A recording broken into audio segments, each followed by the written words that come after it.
¿Cómo funciona la coliberación? No, no. ¿Sí? ¿Cómo funciona? Se lo estoy preguntando yo a ustedes.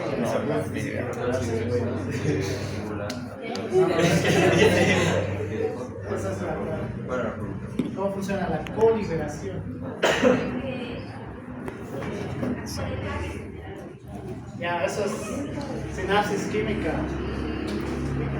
¿Ves? Sabía. Ya, ¿cómo podemos tener a través de los neurotransmisores mayor excitabilidad o una vía de la inhibición, etcétera, etcétera? Pues vamos a tener tres procesos como tal. El número uno, la coliberación, en la cual vamos a tener una vesícula sináptica en la cual almacena dos neurotransmisores, ¿ya? Es decir, a través de los ingresos de calcio van a hacer que estas vesículas hagan la sinapsis química y puedan liberar ambos neurotransmisores. Entonces tendríamos un mayor impulso como tal porque tenemos los neurotransmisores. Eso con la coliberación, mientras que con la cotransmisión nos dice que un solo potencial de acción va a aperturar un canal de calcio y esto va a hacer que el neurotransmisor que tenga, o la vesícula neurotransmisora que tenga mayor cantidad de neurotransmisores va a hacer su liberación, pero si tenemos potenciales de acción múltiples vamos a hacer la liberación de una vesícula y posteriormente otro neurotransmisor con solamente un impulso, ¿ya? En la cual tengamos un estímulo constante. ¿Qué podría ser? Es bien fácil. ¿El qué? No, algo más fácil. Dolor, ¿ya?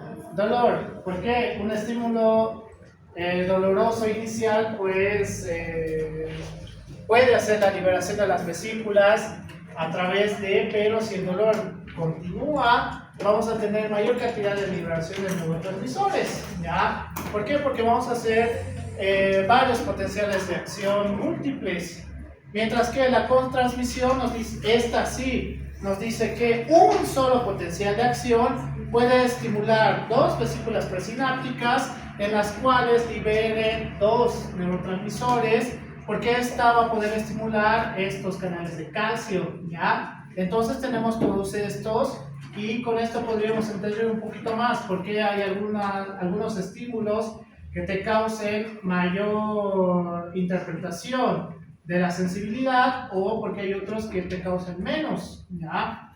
Esto está relacionado con una adaptación al dolor también.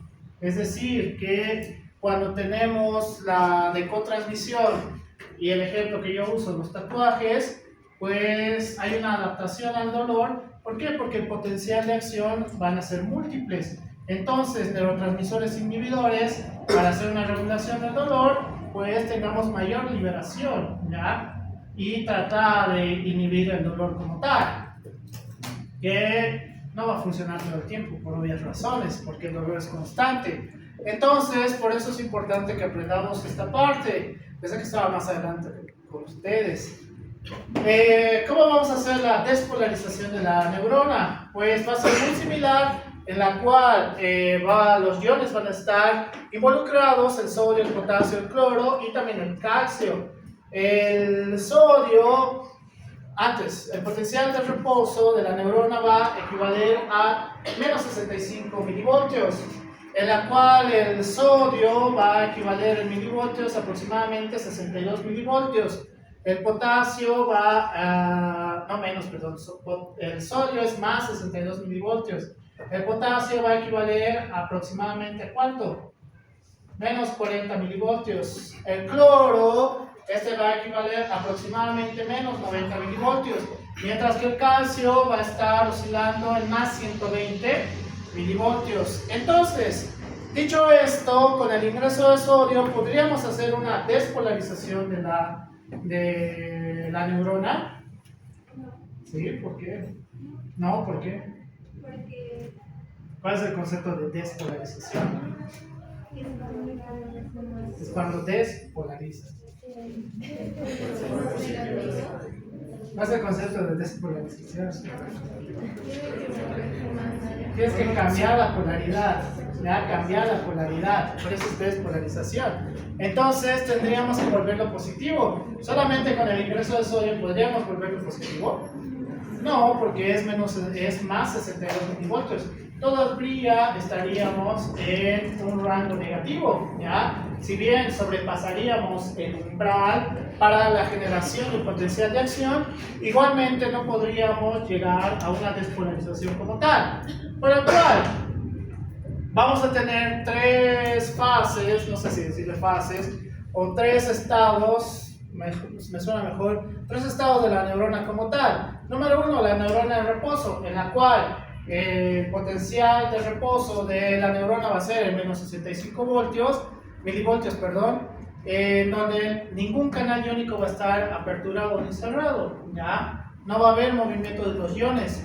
Mientras que cuando vamos a estar en una fase de excitación, vamos a ver que la entrada de sodio es la principal herramienta que vamos a tener para el proceso de despolarización, para ir próximamente llevarlo hacia el axón y que lleve esta parte hacia las áreas somatosensitiva 1 o hacia las áreas motoras, etcétera, etcétera, para su interpretación, ¿ya? Mientras que dentro de una neurona inhibidora, principalmente vamos a hablar de la entrada de cloro. Como es un ion negativo, pues va a incrementar la negatividad de la neurona. Puede llegar inclusive hasta menos 90, según la literatura del Guyton, va a estar en menos 70 esencialmente. Entonces, esto va a costar mucho más para que podamos hacer un proceso de despolarización. Entonces, cuando hagamos un ejemplo de un proceso de inhibición de la neurona, ¿qué hacen comúnmente ustedes?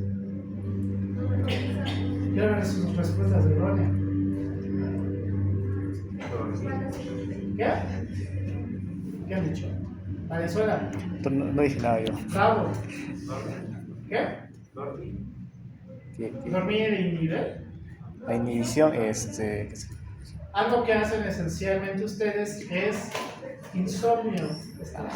Eso siempre, pero el insomnio, es decir, no tener periodos de sueño adecuado, puede hacer procesos de inhibición. Por ese motivo, cuando llegan a su examen de fisiología y su sueño ha sido desde las 5 de la mañana hasta las 7 de la mañana, no pueden recordar ni su nombre.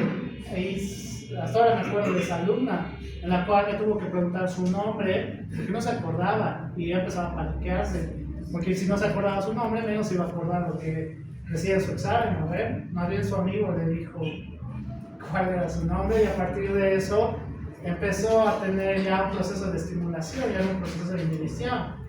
Por ese motivo, factores externos también pueden hacer procesos de inhibición. Cuando, y esta es una investigación que se ha hecho en Estados Unidos y en Europa, cuando hay un proceso largo de insomnio, hay un proceso de inhibición, es decir, no vamos a poder hacer una sinapsis adecuada.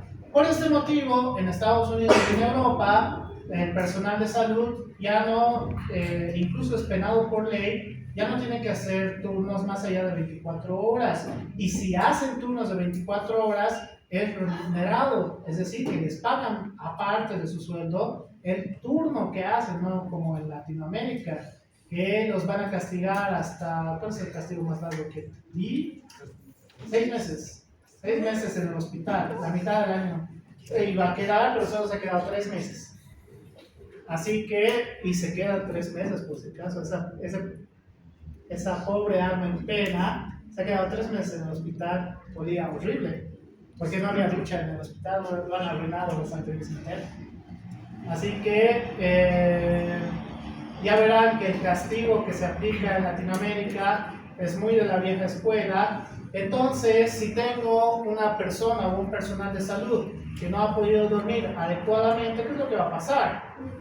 No va a haber una sinapsis adecuada. Entonces, ¿eso significa que pueden cometer errores durante su turno? Sí, por supuesto. Por ese motivo, yo no comparto los castigos que hacen mis colegas, ¿ya? cuando era jefe de enseñanza en un hospital, que no les voy a decir, en un hospital me ha tocado ser jefe de enseñanza, el castigo que yo les aplicaba era muy similar al de ustedes, exámenes. Dejaban que se vayan a su casa, pero pues como son internos igual tienen nota, así que su nota bajaba. Que era mejor a que los esté haciendo turnear hasta morir. ¿Por qué? Porque no aprendes nada de estar de turno de castigo. No hay ningún tipo de aprendizaje en ese proceso. Pero no todos comparten ese tipo de visión conmigo, por si acaso. Así que va a haber algún doc que nos va a querer hacer turnear por lo menos una semana, como a mí. Entonces, dicho esto, la literatura nos dice que cuando hay un estímulo leve, pues vamos a poder tener un potencial de acción como tal, sí, pero va a ser muy por debajo del umbral como tal, ¿ya? Entonces, ¿qué nos dice la literatura del Guyton? A mayor cantidad de estímulos, del mismo estímulo como tal, pues vamos a tener mayor capacidad de generación de un potencial de acción adecuado, ¿ya? Para una despolarización. Es decir, si yo a alguno de ustedes los veo en la calle y los agarro del hombro, van a poder identificar que soy yo. No ven. ¿Por qué? Porque pues solo es una mano, es un estímulo y van a sentir que alguien les ha tocado en la espalda, nada más. En cambio, si sus papás descubren sus notas de fin de semestre y agarra... No me he olvidado cómo le decía, y agarra a Pedro Moreno, agarra a Pedro Moreno porque saca lo malo y mete lo bueno y los empieza a estimular hasta que se pongan morados, pues van a sentir más que los agarren del hombro, ¿sí o no? Sí, ¿por qué? Uno, el estímulo es mucho más intenso y ante mayor cantidad de secuencia, pues vamos a tener mayor cantidad de potencial de acción, ¿ya? Así se pongan pues 10 pantalones y le da con fuerza y varias veces, igual lo van a sentir, por si acaso. Así funciona la neurofisiología. Es bastante interesante esta parte. ¿Qué nos dice la literatura del Guyton? Como podemos ver, en la zona de las dendritas no van a tener la misma cantidad de milivoltios en negativo como en la zona del núcleo como tal. Entonces, ¿esto qué significaría? Que potenciales mínimos sí pueden ir a través de las dendritas, sino que para tener un potencial de acción y que ésta vaya a través del axón, sí o sí necesitamos el acúmulo de estos potenciales, como dice en esta diapositiva, ¿ya? A mayor cantidad de estímulos, pues vamos a poder hacer lo suficiente para hacer un proceso de despolarización. Entonces, por ese motivo necesitamos tener un estímulo adecuado, ¿ya? Tanto para la parte sensitiva como para la parte cognitiva. Entonces, ¿qué deberían hacer para tener mayor sinapsis? Más estímulos. No está mal dormir, pero necesitan tener mayor cantidad de estímulos. Entonces, relacionado con la parte cognitiva, por ejemplo, el estudio, ¿qué deberían hacer para tener una sinapsis adecuada? Que ahorita voy a hablar de eso. ¿Qué? No está mal. Una de los tipos de estudio más antiguo que hay, que creo que es de hace 100 años, si no estoy exagerando, es la repetición, ¿ya? O sea, desde hace 100 años enseñaban que si repites, vas a poder aprender. Pero, hoy por hoy en neurofisiología se ha visto que no es tanto así, sino que necesitamos un estímulo positivo como tal, que eso lo voy a hablar más adelante. Entonces, ¿qué pasaría si tenemos un estímulo tan intenso que va a estimular a diferentes neuronas? pues estas no van a poder distribuir de una manera similar todo el potencial de umbral que van a tener, sino que, potencial de acción, perdón, sino que si vemos la neurona 1, tiene un potencial adecuado, si vemos la neurona 2, tiene un potencial reducido, y si vemos la neurona 3, tiene un potencial más allá de su capacidad inclusive, ¿ya? Entonces, ¿cuál sería el mejor ejemplo para poder tener este tipo de estímulos? Uno bastante común. ¿Por qué piensan tanto en el miedo? Hay uno que hacen medio frecuentemente algunas veces. ¿Qué llorar? ¿Por qué llorar? ¿Lloran seguido?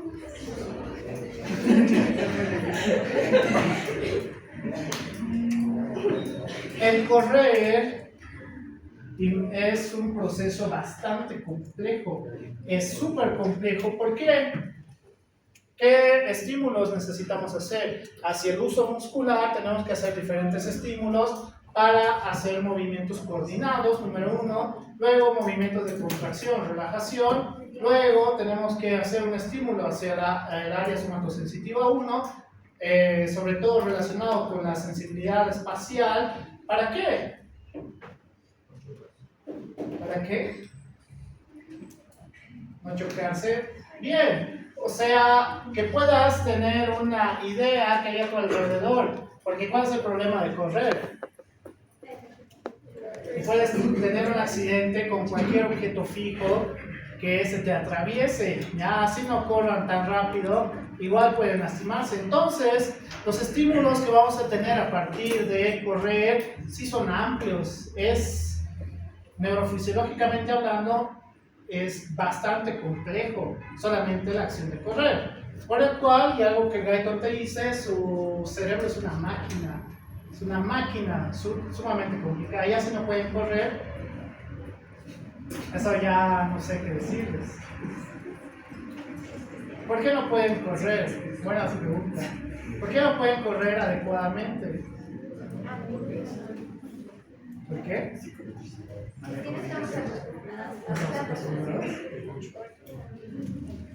¿Por qué no pueden correr?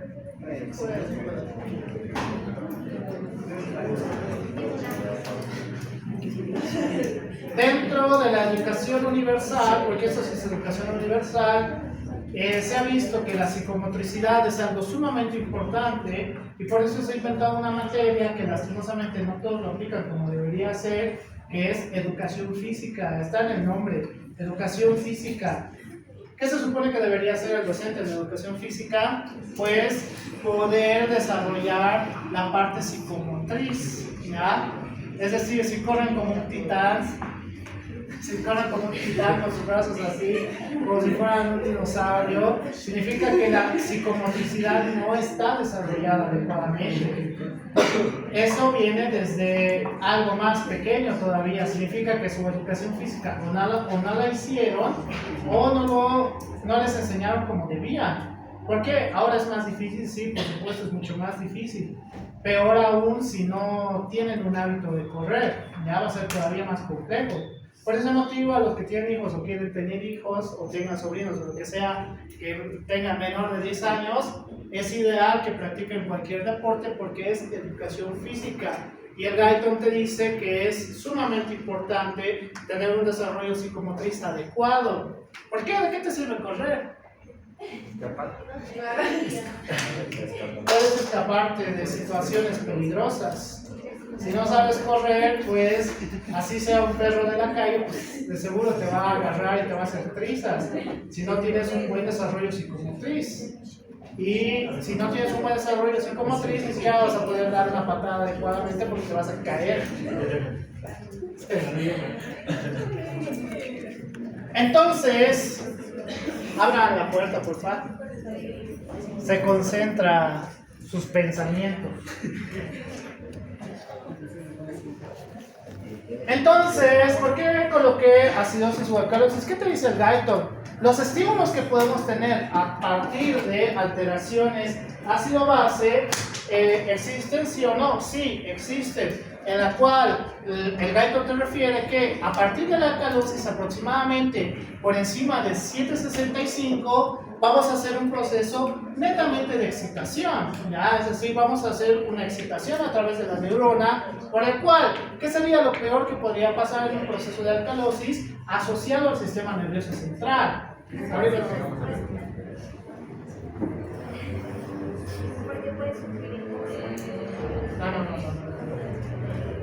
Si es un proceso de excitación,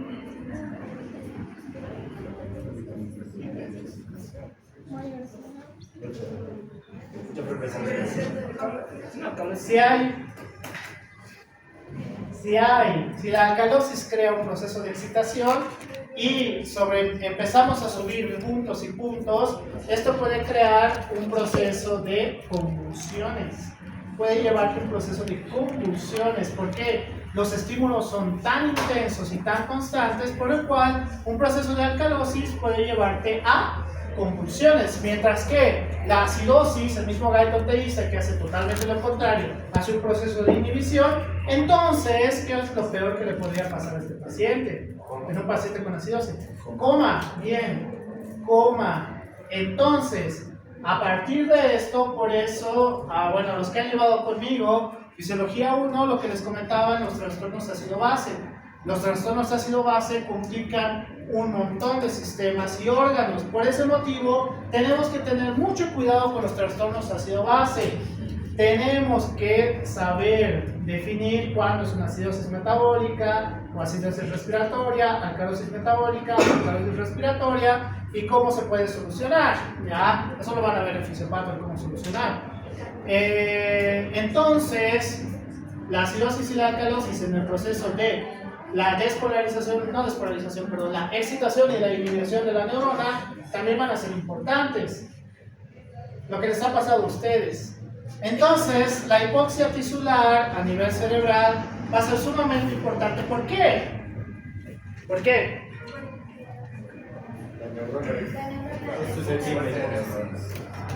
Porque el proceso de hipoxia tisular va a crear una adaptación celular como tal. Primero isquemia, luego lesión, luego necrosis, ¿ya? De ahí recién vamos a tener la patología como tal.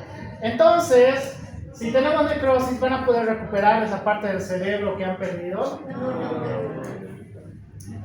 Qué bien, por lo menos saben eso. Por el cual, el Guyton nos dice que justamente cuando tenemos una hipoxia tisular, el cerebro no puede tolerarlo. ¿Cómo sabemos eso? Cuando ahorcan a alguien o cuando se asfixia a alguien con una cuerda, o sea, lo que sea, solamente puede estar con esa obstrucción mecánica de 3 a 7 segundos máximo, ¿ya? Pasado eso va a pasar que tienen pérdida de la conciencia. ¿Por qué? Porque la disminución es tan abrupta que empieza a haber una inhibición total de la transmisión sináptica, ¿ya? Entonces, no es como las películas te hacen ver, ¿no? Lo está ahorcando 5 minutos y se sigue defendiendo y todavía llega la policía 10 minutos después y sigue vivo. No funciona así. Por eso, han olvidado cómo se llaman estos delincuentes. Hay delincuentes, sé que hay en Bolivia y en Perú, eso sí sé bien. Hay delincuentes que van detrás de vos y te ahorcan. Por eso en menos de 3 segundos, me he olvidado cómo se les dice. Cholos. Coteros. Cholos. Venecos. No me acuerdo. Chamos. Cogoteros, ese es su nombre. Chamos. De la policía. Entonces, significa que cuando hacen este proceso y ellos realmente te quitan de forma mecánica, hacen como una obstrucción de la zona de conducción respiratoria, entonces por ese motivo se desmayan como si nada. Y ahí veo comentar a la gente, pero ¿por qué no se ha defendido? ¿Por qué no ha hecho algo? Porque el Guyton te dice en 3 a 7 segundos vas a perder la conciencia sí o sí, porque hay una inhibición sináptica como tal, ¿ya? No es como la gente cree que suceden las cosas, sino que vamos a tener una inhibición de la transmisión sináptica casi inmediata. Entonces, lo que supongo que les habrán enseñado en el colegio, porque es algo que repetían un montón los docentes, es que ¿por qué no debes consumir drogas asociado a esto? No está mal. Siempre decían eso, ¿verdad? Mueren neuronas. ¿Eso es cerca o lejos a la realidad? Sí. ¿Cerca por qué? Porque cuando hay una santificación de las neuronas, después también hay una Pero así no matarías neuronas. Creo que se hacen al acetilcolina y al glutamato. La sobreestimulación de este hace que la cantidad de inhibidor aumente y cuando hay más resistencia, el inhibidor pierde la capacidad. No estás lejos, pero es que depende de la droga. ¿Por qué el tabaco te crearía hipoxia tisular? Eso es fácil. ¿Por qué? CO2. CO2, ¿no? ¿Por qué? ¿Qué tiene que ver CO2? Aumento de eros, ¿no? una variación. Sustancias reactivas del oxígeno. La nicotina te va a crear un proceso de patrón obstructivo. ¿Cuál es el problema del patrón obstructivo? Que el intercambio hematogaseoso ya no va a ser el adecuado, entonces cada vez vas a tener una disminución de la oxigenación tisular, ¿ya? Por el cual en algún punto puede causar daño cerebral, sí puede causar daño cerebral, pero hasta que llegan a eso, los pacientes que fuman tabaco antes van a tener hipertensión, van a tener ACV, etcétera, etcétera. Muy diferente a drogas mucho más fuertes, por ejemplo, la cocaína. La cocaína va a causar un proceso de estimulación constante en la cual, a modo de evitar pues, que lleguen a la convulsión, va a tratar de liberar neurotransmisores inhibidoras y a través de esto puede crear poco a poco hipoxia tisular, ¿ya? A través de el ATP anaerobio. Entonces, ¿qué te dice el Guide 21 referente a esto? La gran mayoría de drogas van a estar relacionados con procesos de alcalosis, maldita sea, lo voy a apretar. Con procesos de alcalosis. ¿Por qué?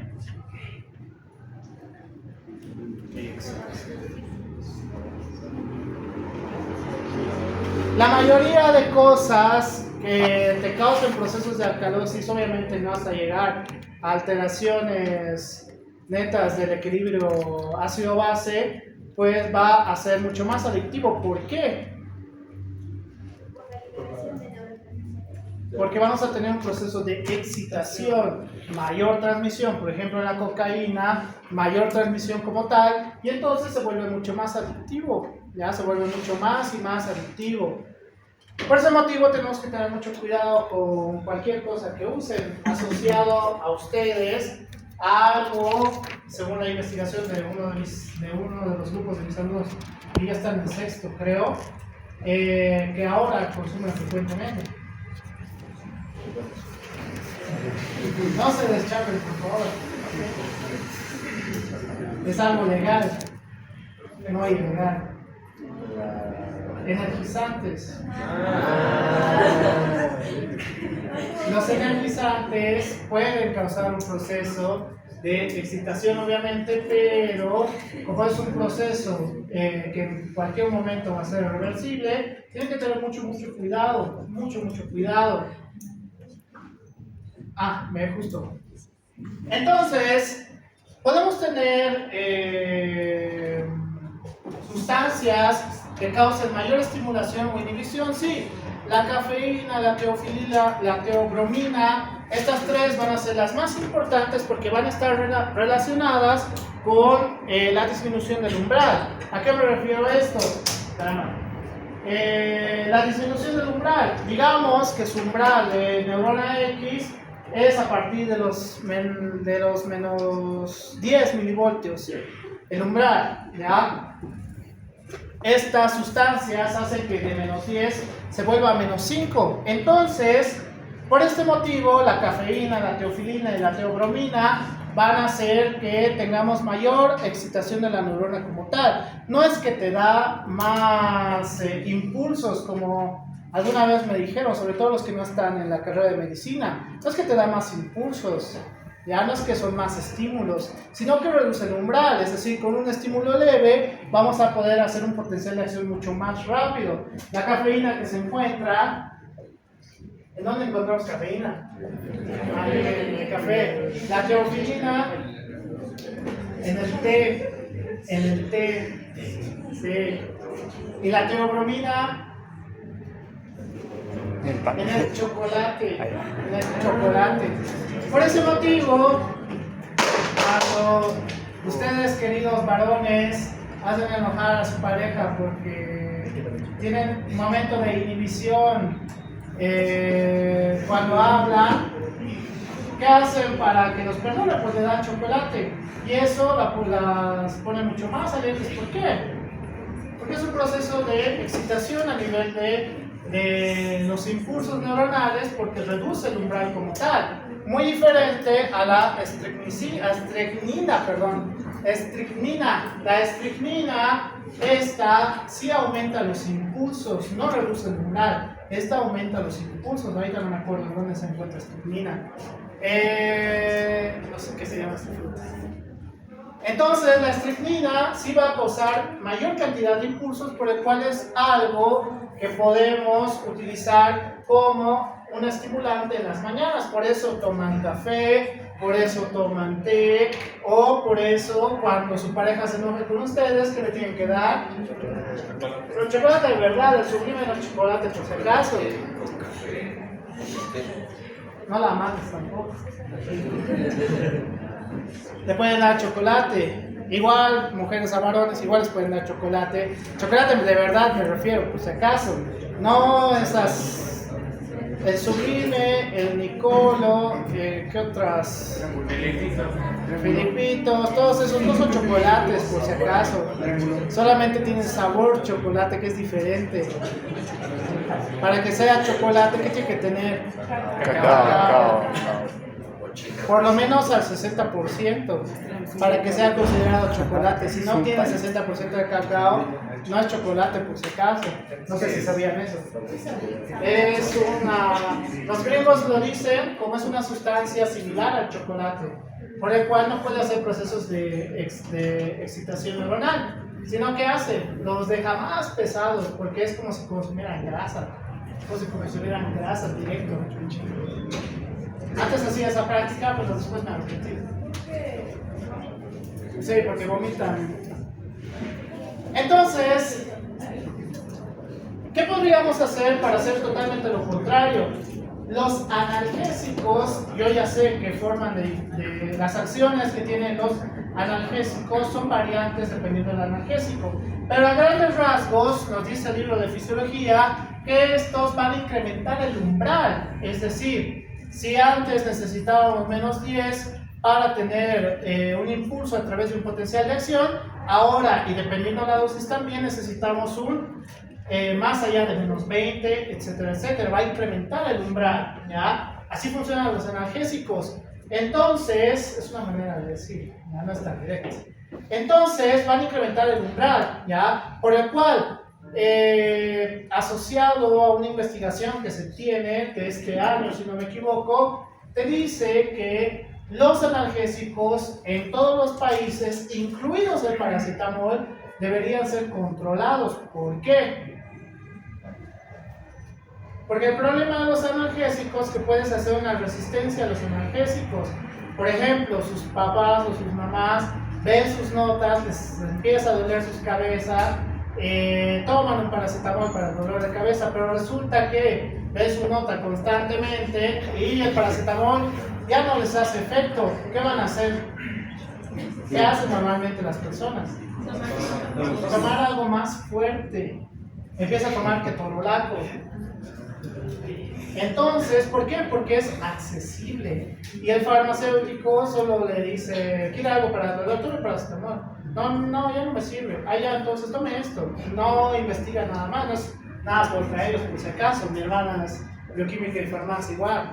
Pero el problema y lo que te dice esa investigación es que deberíamos empezar a fijarnos sobre la resistencia a los analgésicos, porque va a llegar un punto en el cual mínimo con ketorolaco puedas solucionar un problema de cefalea tensional por estrés, lo cual es sumamente peligroso por si acaso. Después vamos a estar con el problema de Estados Unidos. ¿Cuál es?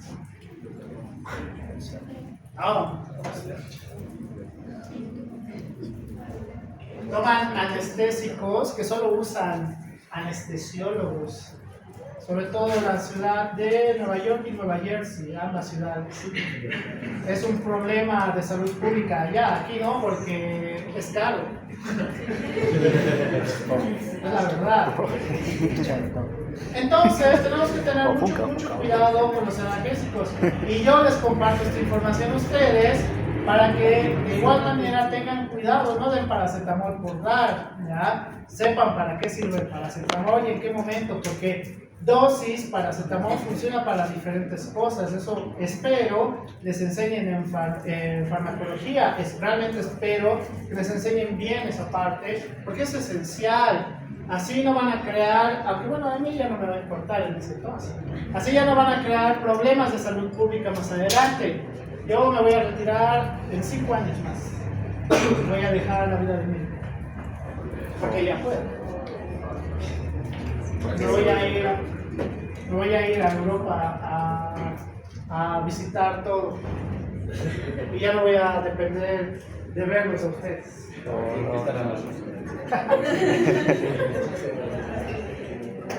Que esa sea su meta, no esperen retirarse con 70 años, 60 años.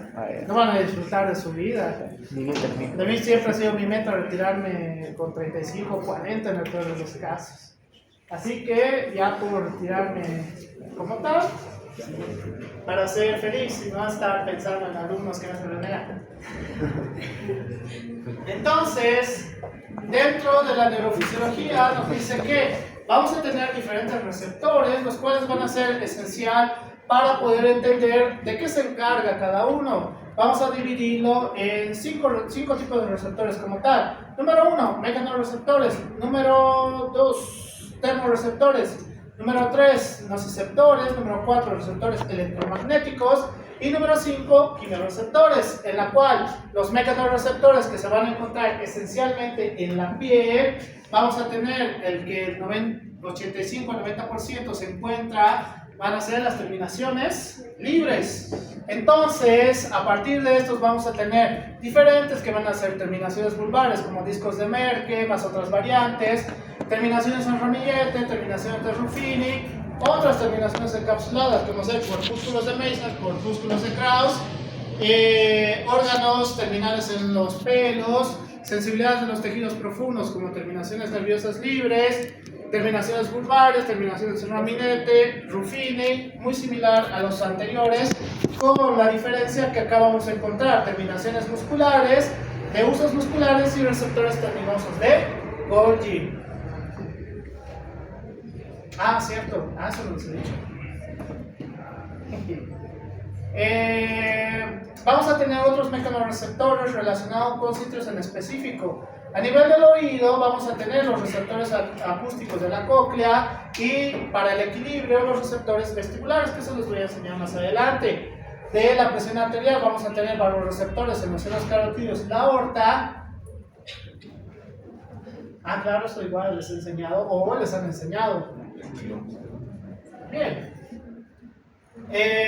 Los termorreceptores, que estos van a estar asociados con cuáles corpúsculos. Krauss con frío o calor. Bien, frío. Y calor, Ruffini. Los de Ruffini con calor, termorreceptores.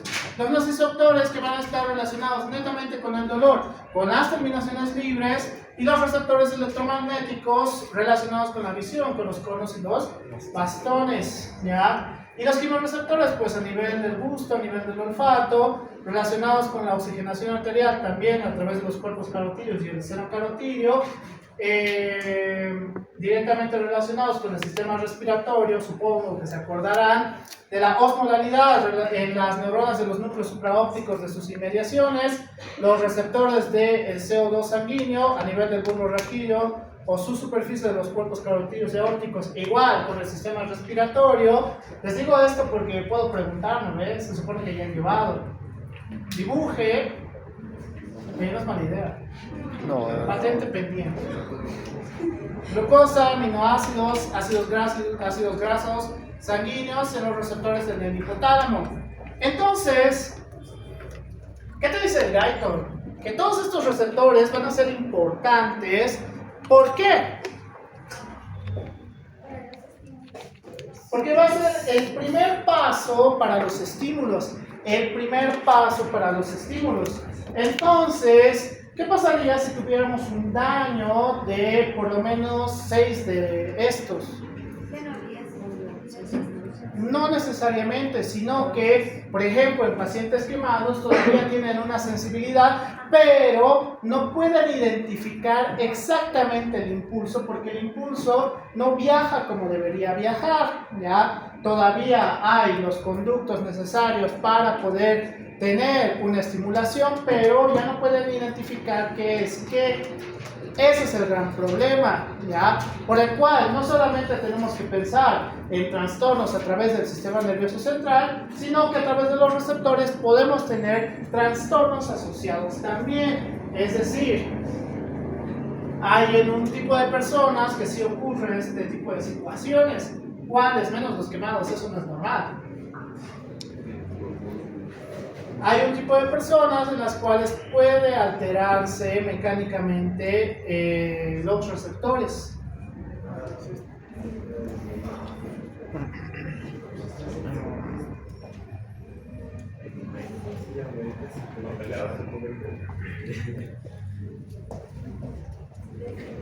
¿Tienes? Los boxeadores o los que hacen MMA, pues ante las contusiones constantes que sufren a nivel de la piel, pueden empezar a tener alteraciones en las terminaciones y cada vez el estímulo es menor, ¿ya? Por eso entre más los golpean, pues menos sienten esas pobres personas. ¿Por qué? Porque están haciendo una destrucción de todas sus terminaciones, lo cual tampoco es adecuado por ese caso. Eso te dice el Gaitor, no puedes perder la sensibilidad porque puede significar que tengas alteraciones permanentes. Entonces, a partir de esto, vamos a ver que cuando tengamos un umbral sobrepasando sobre todo los menos 70 hasta llegar a un potencial de acción como tal, puede estar relacionado que el primer estímulo pueda llegar a un potencial de acción, pero estímulos constantes nos va a dar la capacidad de tener potencial de acción constante. Por ejemplo, ¿qué? Ya has hecho ese rato. El dolor. Entonces, dolor constante va a ser un potencial de acción constante por el cual vas a poder identificar dónde te duele o qué tipo de dolor es a partir de los receptores que estimulen y lleven el potencial de acción hacia la zona somatosensitiva 1, ¿ya? Bien. Entonces, en el corpúsculo de Pacini, pues podemos identificar cómo vamos a tener un potencial receptor y un potencial de acción en la cual el estímulo que tengamos acá va a ser un proceso de despolarización como tal. ¿Qué es esto? Es una conducción saltatoria, ¿ya? ¿Cuál es la característica para una conducción saltatoria? ¿Por qué va más rápido? La mielina. Número 1. La mielina nos va a ayudar en la característica de la conducción saltatoria. Vamos a tener los nódulos de Ranvier, que acá se van a alojar zonas con iones en mayor cantidad positivo. ¿Quién no conoce, escúcheme, quién no conoce o cómo se ve una montaña rusa? Bueno, hay uno al parecer. Buscas en el internet. Como la montaña rusa, han debido ver que tiene pilares y contubos específicos. ¿Para qué? A través de esos tubos van a llevar un impulso eléctrico para que pueda seguir avanzando el carrito. En la conducción saltatoria es muy similar. Le dicen saltatoria porque entre cada nódulo de Rampier van a poder llevar el impulso mucho más rápido, pero no es como te dice el nombre y como a mí mal me han enseñado. No es que va a empezar a saltar entre nódulos y nódulos, sino que el impulso es mucho mayor, así como si fuera una ¿qué se llama esto? Lo que se echa, una montaña rusa. Entre cada nódulo de Rampier vamos a tener un incremento de la velocidad. ¿Por qué? Porque esto va así. Ya, esto va así. Entonces tenemos mayor velocidad como tal. ¿Cuál sería el estímulo para un corpúsculo de Pacini para hacer todo este proceso? Estímulo. ¿Cómo podemos estimular los corpúsculos de Pacini? Presión, tacto. Si al de al lado no lo hagan, si al de al lado le agarran el hombro, pues van a poder estimular los corpúsculos de Pacini como tal. Y vamos a poder hacer todo este proceso. ¿Por qué? Para poder identificar dónde es el lugar exacto y cuál es la característica de la sensibilidad como tal, ¿ya? Entonces, funciona de una manera mucho más adecuada. ¿Por qué? Porque la conducción es mucho más rápida en comparación. Entonces, la intensidad del estímulo va a depender totalmente de la amplitud del potencial del receptor observado. Es decir, en el caso de Pacini, ¿qué necesito para incrementar el estímulo? Mayor presión. ¿Qué necesito? Que sea constante. Ya, bien, que sea constante. ¿Cómo podría incomodar a alguien? Eso sí está demostrado y alguna vez lo apliqué. ¿Cómo podrías incomodar a alguien? Aplicando el estímulo de los corpúsculos de Pacini, no sean gronchos.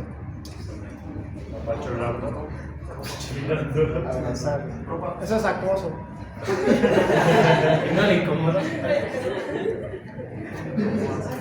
Si tú le das la mano a una persona más allá y sostienes más allá de 3 segundos, vas a hacer que el estímulo llegue al mayor porcentaje como tal. ¿Por qué? ¿Por qué?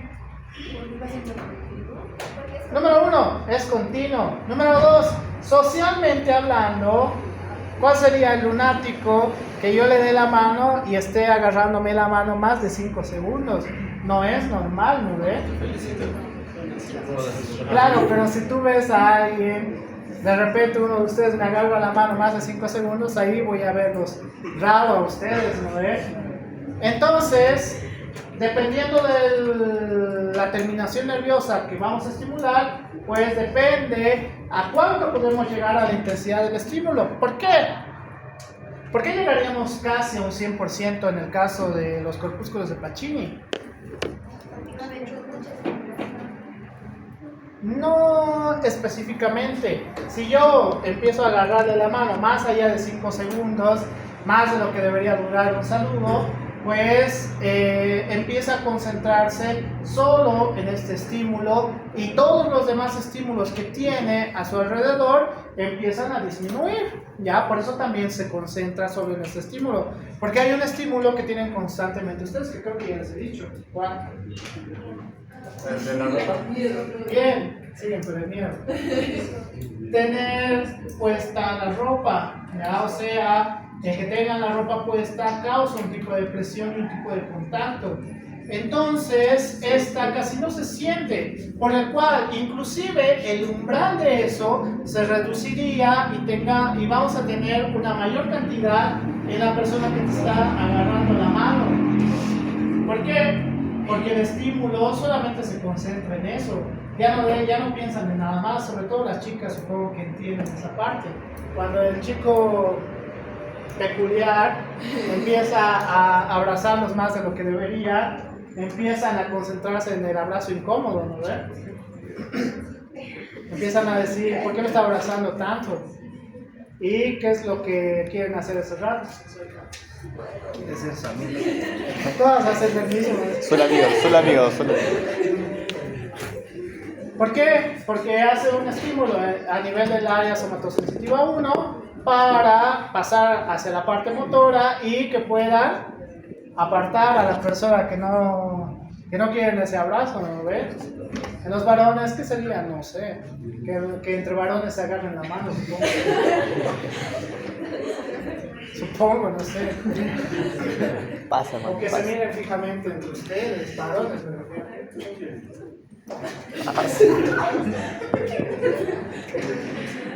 Hay algo muy curioso que te dice el libro, en la cual los impulsos que vamos a tener por segundo van a ser muy reducidos en el caso de los receptores del pelo y en el caso de los corpúsculos de Pacini o inclusive terminaciones nerviosas libres. ¿Por qué?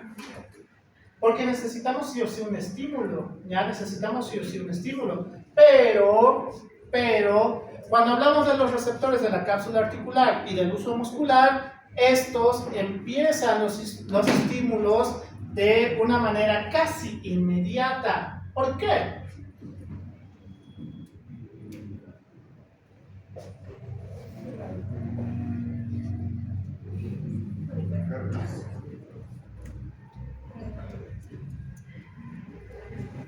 Porque todas las acciones musculares tienen que ser inmediatas. Si se van a levantar, si van a caminar, si van a hacer su examen, si van a correr de la persona que no les gusta y está fuera de la universidad con mariachis y un cartel, pues ahí necesitan mayor estímulo como tal, ¿ya? Por lo cual tiene que ser mucho más acelerado.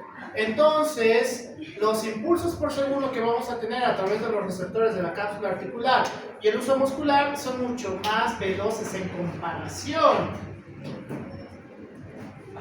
¡Qué bien!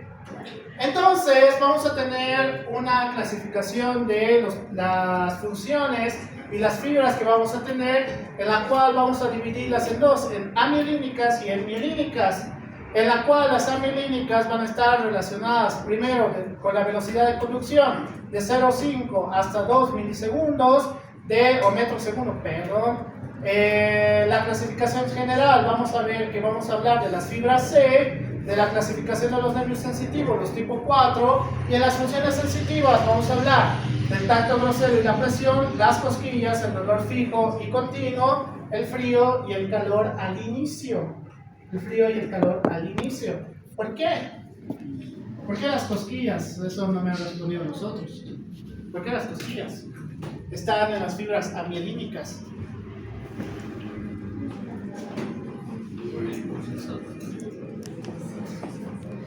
Pero ahí ya no hay, es amielínico.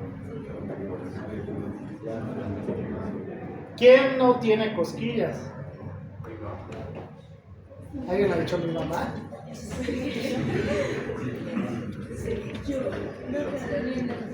A eso me voy. Hay personas que no es que no tienen cosquillas como tal, sino que las fibras que vamos a tener a partir de estas, pues el impulso no es el adecuado para poder llegar hasta el área somatosensitiva 1, ¿ya? Es decir, tendrían que hacer un impulso mucho mayor, pero creo yo que a la mayoría no les gusta que les hagan cosquillas. Entonces a una persona que no tiene cosquillas, pues ese rato van a recibir un golpe o los van a apartar antes de que traten de continuar haciéndoles cosquillas, ¿verdad? En el caso del frío y el calor, ¿por qué entraría también dentro de las fibras amielínicas? Cuando inicia el frío o cuando inicia el calor, van a hacer un proceso casi autónomo, muy interesante. Cuando tienen frío, ¿qué es lo primero que van a hacer?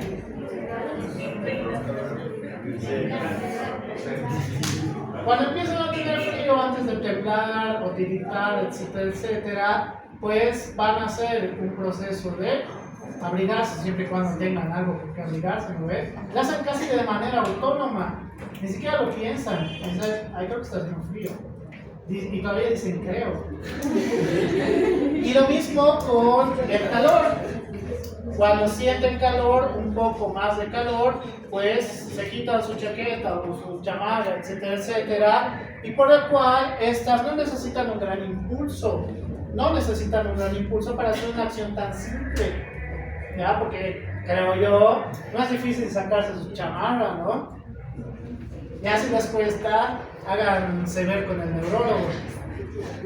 Entonces, dentro de las milímicas, depende de la característica que tengan, pues vamos a tener una velocidad de conducción de 6 metros sobre segundo hasta 20 metros sobre segundo, es decir, demasiado rápido dentro de la clasificación general. Vamos a tener las A, el A alfa, A beta, A gamma y A delta. La clasificación de los nervios sensitivos van a ser 1, 2 y 3, y dentro del 1 vamos a tener dos diferentes como tal, el 1A y el 1B, y dentro de las funciones sensitivas van a estar el uso muscular en la terminación primaria y en la terminación secundaria, el tendón muscular en el órgano tendinoso de Golgi, los receptores del pelo, la vibración a través de los corpúsculos de Pacini, el tacto con gran capacidad de dominación, presión profunda y tacto, dolor, escozor, y el frío y el calor.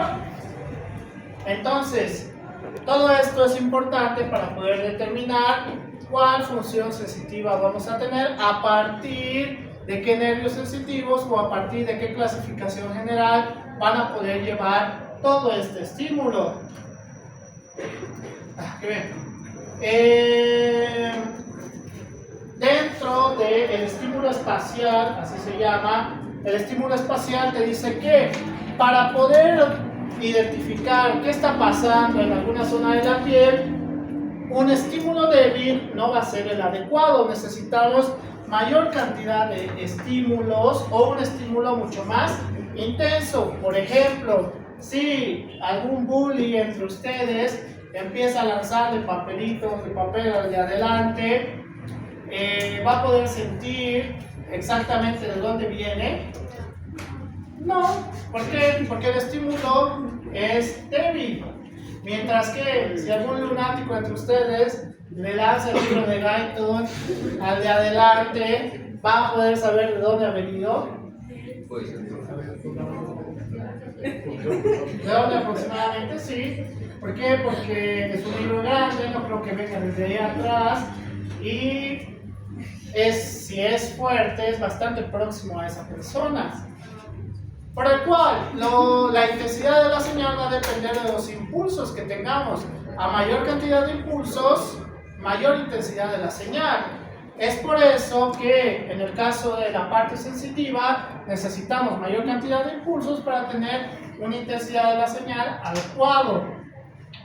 Esta es mi parte favorita. Las conexiones que vamos a tener a partir de lo que te hice, no me acuerdo si es Constanzo, los puentes que vamos a tener entre las neuronas van a ser sumamente importantes. ¿Para qué?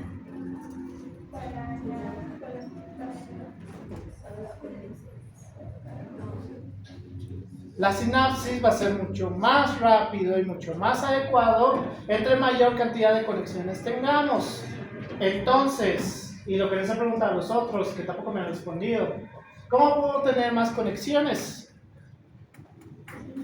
La cantidad de neuronas, en teoría, todos han nacido con la misma cantidad de neuronas como tal. Ya que hayan perdido algunas en el camino, eso ya es culpa de ustedes. Pero lo que sí estoy seguro es que no todos tienen la cantidad de puentes entre sí. ¿Por qué? ¿Cómo puedes tener más puentes? No exactamente, no es la palabra.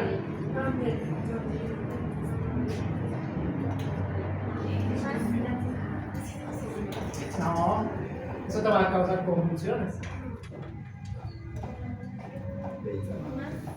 La cantidad de actividades que realizamos. ¿Qué? La cantidad de actividades que realizamos.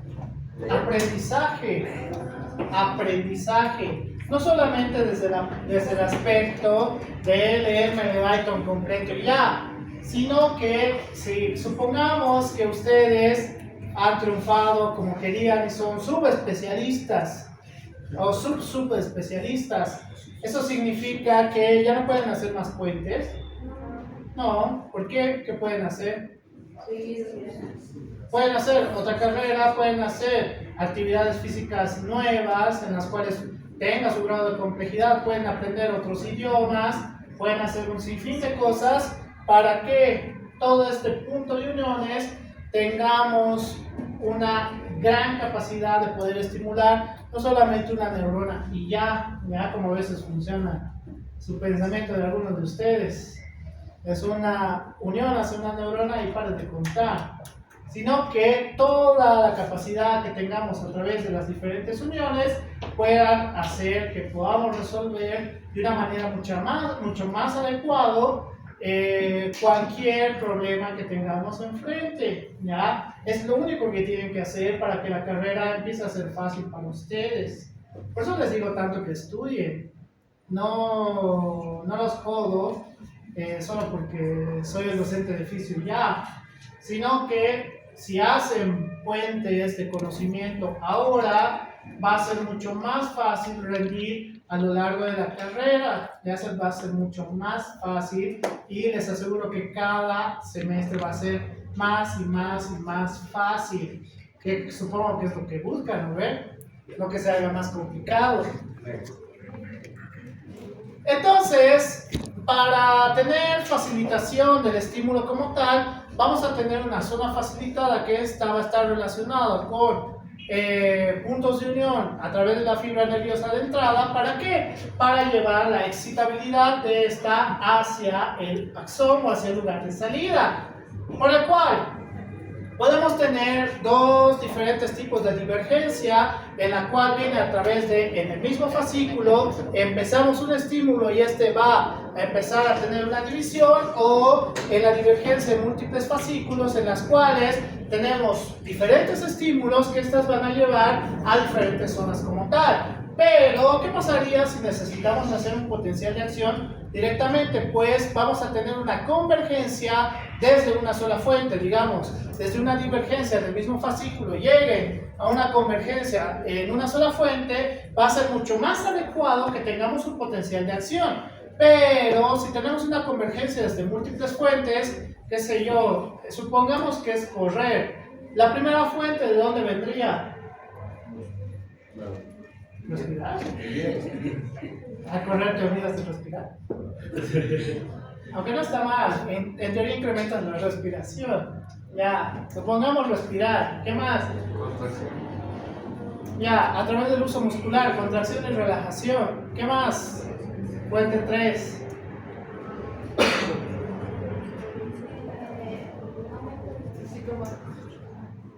Está dentro del uso muscular. Sensibilidad espacial, ya, porque si no se van a chocar con todo el mundo. Y una fuente más dentro del correr,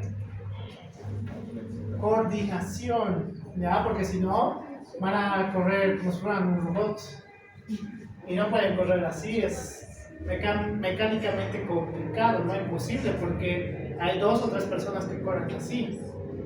Dentro de las características de la sinapsis vamos a tener 2, una sinapsis excitadora y una sinapsis inhibidora, en la cual pues esta es una vía totalmente directa, sin más que solamente cuando tengamos excitación va a ir por la vía excitadora, y cuando tengamos un proceso de inhibición va a ir por la parte de la inhibición. ¿Pero por qué es importante relacionado con esto? Porque esto oscilante, esa era la palabra que buscaba, porque vamos a tener un tipo de entrada y salida oscilante, en la cual la parte A te dice que es la más sencilla de aprender. En la parte de la entrada, que va a ser totalmente excitadora, podemos tener un punto de inhibición, en la cual haga como factor de inhibición, y en caso de que esta no continúe la inhibición, pues vayamos a través de la salida, mientras que en la parte B, esta va a ser un poquito más compleja, en la cual vamos a tener distintas partes de inhibición y de estimulación a través de estos, por los cuales pueden crear un proceso de retroalimentación entre sí para tener una estimulación o una inhibición mucho más adecuado. Entonces, a partir de la parte C y la parte D van a ser un poco más complejos. En la parte C van a tener una parte de solamente facilitación y otra parte de solamente inhibición, en la cual la facilitación puede hacer que llegue mucho más rápido a la zona de salida y la parte de la inhibición va a hacer que se quede en el primer sector de la parte de la entrada, y mientras que en la parte de este sí es un proceso netamente de retroalimentación oscilante, en la cual los estímulos van a depender de cuál sea el neurotransmisor esencial que vamos a tener, si va a ser estimulación o si va a ser inhibición. Entonces, ¿para qué nos sirve tener todos estos procesos? ¿O cuándo lo van a usar ustedes? Hay uno. Los recuerdos. No. Sobre todo estos dos. Hay uno que lo van a usar y espero que no se olviden de mí ese día. Y espero que pase algo positivo. Si pasa algo negativo, yo no los conozco. La primera vez que sientan que una vida depende de ustedes, cuando sean mis colegas o en el internado, van a tener la activación de estas vías, en la cual la conexión tiene que ser instantánea, tienen que pensar y actuar, ¿ya? Por eso van a tener vías de facilitación o una vía de retroalimentación, en la cual si han hecho todo bien, van a tener una vía de estimulación. ¿Para qué? Si alguien está por morir, ¿qué tengo que hacer? No. Número uno, pensar qué voy a hacer. Una vez decidido, tengo que actuar. Eso en menos de 10 segundos. En menos de 10 segundos ya tengo que saber qué hacer. Entonces, todo esto va a tener su proceso de activación. ¿Por qué tendría un proceso de inhibición? Y que lastimosamente he visto a colegas en sus primeros trabajos que han tenido su proceso de inhibición y se quedan quietos y están viendo cómo el paciente se está muriendo. ¿Por qué? ¿Por qué les pasa eso a ellos? Siempre van a tener miedo. Se quedan en blanco. ¿Qué? Se quedan en blanco con mucho. Lo que algún docente me dijo, y tiene razón, ¿cómo tu cerebro va a buscar información de qué hacer si no sabes? Nunca has aprendido qué hacer. Es decir, aquellos colegas que lastimosamente pues decían que no importaba estudiar, etcétera, etcétera, bla, bla, bla, no ves, solo quiero aprobar, aunque sea con 51 fisiología, pues cuando estén frente a una situación de vida y muerte, y a todos les va a pasar, y va a ser el paciente que no van a olvidar por este caso, porque a todos nos ha pasado, van a tener dos vías, la excitación neuronal o la inhibición neuronal. Aquellos que tienen inhibición neuronal, eso porque no tienen el conocimiento o porque no tienen la práctica para poder hacerlo. Porque ustedes van a poder hacer una intubación endotraqueal, saben hacer intubación sin lastimar nada del paciente. Todavía no, y está bien. ¿Por qué? Porque son estudiantes, todavía son estudiantes. Entonces, si están en la etapa de estudiantes, pueden equivocarse, eso no hay problema. A mí me da igual, por eso con el asunto de parasitología, yo lo he dejado pasar más o menos, todavía sé los nombres de toditos, pero no dejo que eso se vuelva personal. ¿Por qué? Porque son estudiantes, se pueden equivocar en un sinfín de cosas, ¿ya? Eso define al estudiante que siempre se equivoca. Se van a equivocar o con ese tipo de cosas, o se van a equivocar en su examen, o se van a equivocar con su pareja, o se van a equivocar con sus amistades. Se pueden equivocar en un sinfín de cosas, pero cuando ya sean mis colegas, ahí no se pueden equivocar. No se pueden equivocar ahí. Porque si se equivocan, los errores en medicina se tapan con tierra, por si acaso. Así que tienen que tener mucho cuidado. Yo les digo que estudien y realmente deseo que cuando van a atravesar esta situación puedan hacer una resolución adecuada, porque yo he visto un montón de colegas que se quedan en la nada porque no saben bien hacer las cosas. Eso es trágico. Por ese motivo, traten de, si alguien les pide la ayuda y les dice que les enseñen, siempre enseñen a esa persona, no está de más. Como me decía un docente, si yo no les enseño y resulta que llegan mágicamente a una emergencia y ya trabajan ahí y me dejan en estado vegetal porque ni siquiera sabían cómo funcionaba el sistema nervioso central, ¿de quién es la culpa ahí? De los dos. Yo por no haberles enseñado y ustedes porque no les ha dado la gana de aprender. Entonces ahí llegó mi karma y me han dejado como un tomate. Así que por ese motivo yo realmente trato de enseñarles y que algo les quede de todo lo que se supone que van a aprender, que yo sé que no van a aprender todo, pero que jamás me digan que nunca les he enseñado, por si acaso. Eso es lo que yo busco. Entonces, los estímulos que vamos a tener a través de la entrada, vamos a ver que podemos tener un estímulo facilitado, que esto va a tener una mayor velocidad como tal. Podemos tener un estímulo normal o podemos tener un estímulo de inhibición, ya que en el caso de la inhibición vamos a ver que el tiempo se va a reducir. Ahorita yo voy a hablar, no se preocupen, no están tan cansados. Sí, recién es miércoles. Entonces, los impulsos por segundo que vamos a tener, vamos a ver que en el proceso de excitación vamos a tener la capacidad de llegar a un potencial de acción dependiendo de las veces que a través de los neurotransmisores tengamos un proceso de excitación, o cuando a través del potencial de membrana tengamos un proceso de inhibición, pues llegamos a un proceso o un potencial de reposo, ya un potencial de reposo mucho más allá del potencial de membrana como tal. Entonces, dentro de los estímulos crecientes, por ejemplo a nivel del cuerpo carotidio, ¿qué tendría que pasar para tener un impulso creciente cuerpo carotidio? ¿Qué? ¿Qué receptores tenemos en el cuerpo carotidio? Ya, entonces, ¿qué tendría que pasar?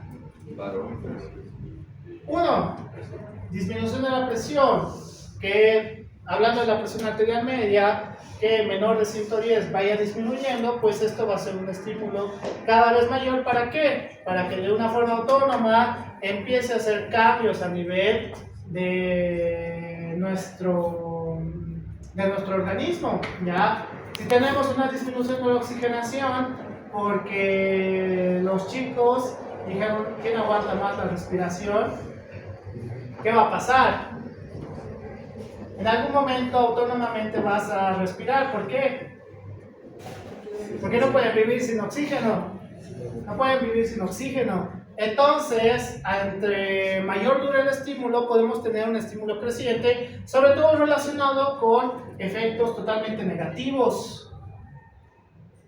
¡Qué bien!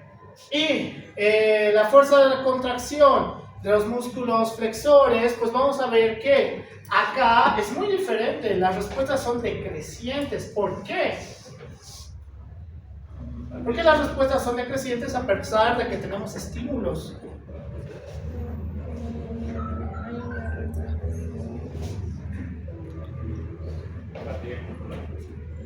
¿Por qué? No. ¿Qué relajación? ¿Por qué? ¿Qué relajación? No exactamente. Porque cuando hacen un maratón empiezan con toda la intensidad, ¿no ve? Quieren llegar primeros, etcétera, etcétera. Pero ¿por qué cuando ya están en el kilómetro 10 empiezan a disminuir la intensidad? Porque hay algo esencial dentro de los músculos, que estos sí pueden llegar al cansancio, ¿ya? Entonces, en algún punto, por una sobreestimulación, pueden llegar a una contractura severa, o también llamado calambre, pueden llegar a un calambre y posterior al calambre pueden seguir caminando.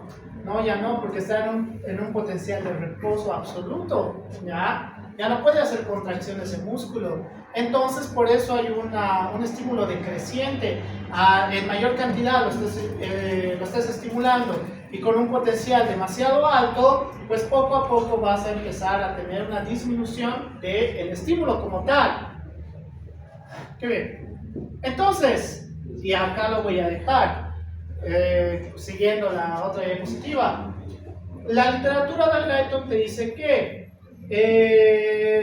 los estímulos pueden estar relacionados con las proteínas receptoras, en la área postsináptica, ¿ya? En la cual mayor cantidad de proteínas receptoras pueden causar ¿qué?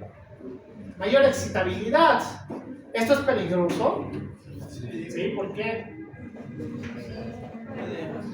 Porque cuando tenemos mayor cantidad de excitabilidad, esto puede llevarnos a las convulsiones o puede llevarnos a trastornos mentales o puede llevarnos a calambres, y cuando ya la excitabilidad excede tu capacidad, puede llevarte a alucinaciones visuales y alucinaciones auditivas. Esto relacionado con ¿qué?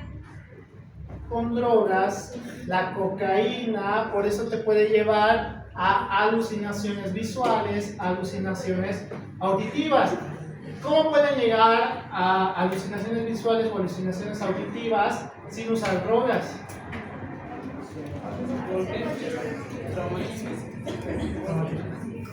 Algo normal. No tanto el estrés, miedo. El miedo.